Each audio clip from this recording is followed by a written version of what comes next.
Selamat siang, perkenalkan nama saya Muhammad Tariq Kawadlan. Kali ini saya akan menjelaskan tentang MATLAB yang telah saya buat. Eh, saya akan membagikan menjadi beberapa tahapan. Pertama itu ada proses perekaman suaranya. Jadi sinyal suara direkam menggunakan fungsi audio recorder,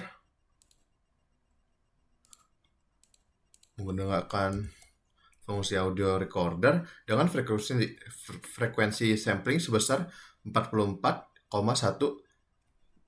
kHz. Terus bit depth-nya 19 bit dan mode mono. Nilai ini dipilih karena merupakan standar audio yang cukup untuk merepresentasikan sinyal suara manusia tanpa aliasing. Terus durasi perekamannya ditetapkan selama 3 detik. Lalu ada untuk analisis domain waktunya. Jadi setelah perekaman selesai, sinyal suara diplot pada domain waktu.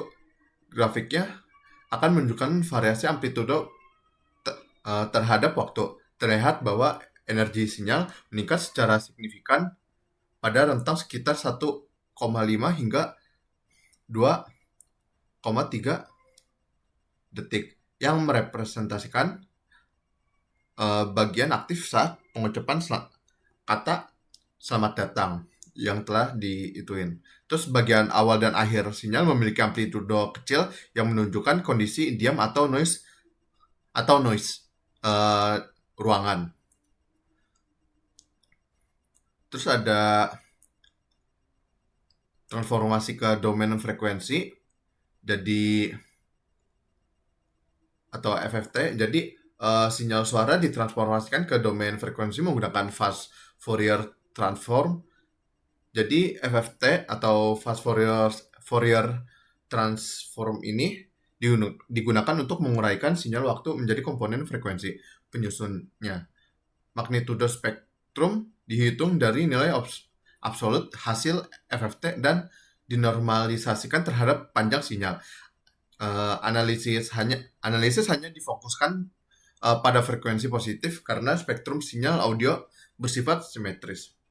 Terus ada menentukan dominan frekuensinya. Jadi dominan frekuensi ini ditentukan dengan mencari puncak magnitudo tertinggi pada spektrum frekuensi.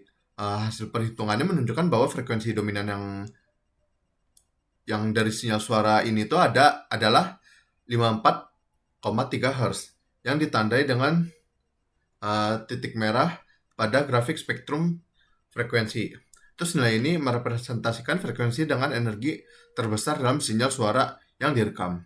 Terus untuk hasilnya yang di sini frekuensi dominan sebesar 543 Hz itu menunjukkan bahwa komponen frekuensi yang paling kuat pada sinyal suara berada pada rentang menengah. Jadi nilai ini itu tidak merepresentasikan fundamental frekuensi murni pita suara, melainkan kemungkinan merupakan harmonik yang dominan yang muncul akibat resonansi saluran vokal saat pengucapan suku kata tertentu. Dalam analisis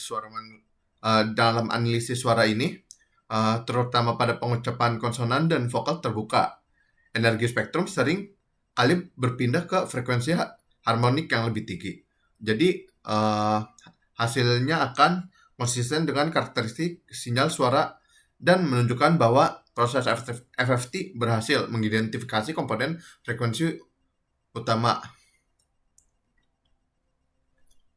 Jadi ringkasnya, sinyal suara direkam dan dianalisis menggunakan FFT dan memperoleh spektrum frekuensi dari spektrum tersebut diperoleh frekuensi dominan sebesar 543 Hz yang menunjukkan komponen frekuensi dengan energi terbesar. Terus nilai ini juga kemungkinan merupakan harmonik suara yang dominan akibat resonansi saluran vokal, bukan frekuensi dasar murni, dan sesuai dengan karakteristik sinyal ucapan manusia. Jadi untuk demonya kita ini.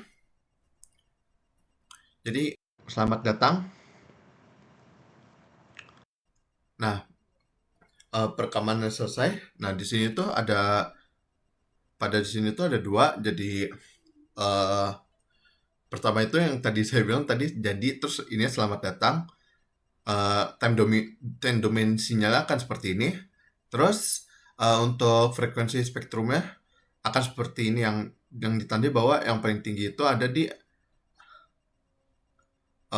angka yang cukup tinggi, yaitu 219,67 Hz. Jadi segitu aja dari saya, kurang lebihnya mohon maaf. Wassalamualaikum warahmatullahi wabarakatuh.